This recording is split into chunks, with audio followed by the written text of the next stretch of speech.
Myslím si, že po tomto dvojzápase sa bude hodnotiť veľmi dobre. Tak s tým sme išli potrapiť Bystricu a myslím si, že jedno víťazstvo z 2 zápasov na hode Banskej Bystrice je pre nás veľmi dobré a verím, že ešte doma také zápasy vyhráme. Jedna vec je potrapiť Bystricu a druhá vec je vyhrať v Banskej Bystrici.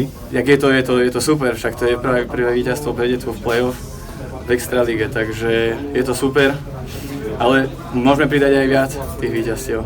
Myslím si, že dnes si zachytal výborne. Tak dosť. Aj včera, aj dneska toho bolo dosť, ale máme teraz 2 dní na oddych, tak musíme zregenerovať a pripraviť sa na ďalšie zápasy.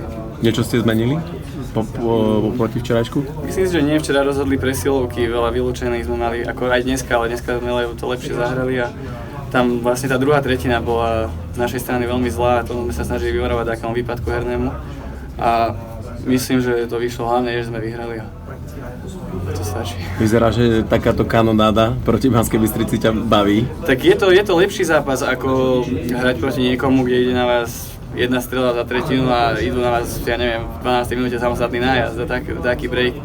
Toto sa chytá lepšie a ako mne sa chytalo dobre, musím povedať, tieto 2 zápasy. Famózne víťazstvo v Banskej Bystrici, v podstate séria 1-1, idete domov, takže skvelé.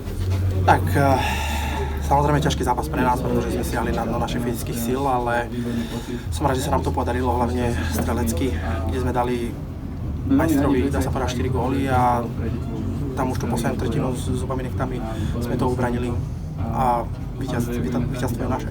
Dá sa povedať, že 5-0 zo včera bol taký debakel, čiže bolo dôležité to nejak upratať v hlavách a dať do toho dnes úplne niečo iné. Samozrejme nám sa to podarilo, hlavne aj zregenerovať, pretože Banská Bystrica má ohromnú útočnú silu a vravím, veľmi ťažko sa to bráni a som rád, že sa nám to podarilo a ideme domov za stavu 1-1.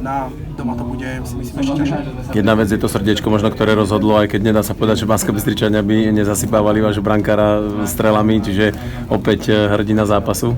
Dneska sme mali, dá sa povedať, aj také hokejové šťastie, pretože ako vravím, my sme ústvo nie nabitých hviezdami, ale o to sme viac kolektívni a dáme tam do toho srdiečko a dneska nám trošku to tam padlo, vravím, dali sme 4 góly a to už sme museli kúcať až do konca.